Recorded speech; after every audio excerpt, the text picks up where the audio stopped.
بيقولوا في ست كانت حامل، بس مش من إنسي.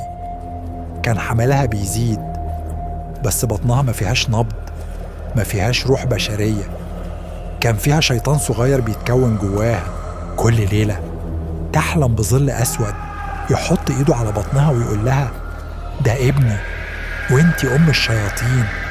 وفي الشهر السابع بدأت تسمع أصوات من بطنها، أصوات بتضحك.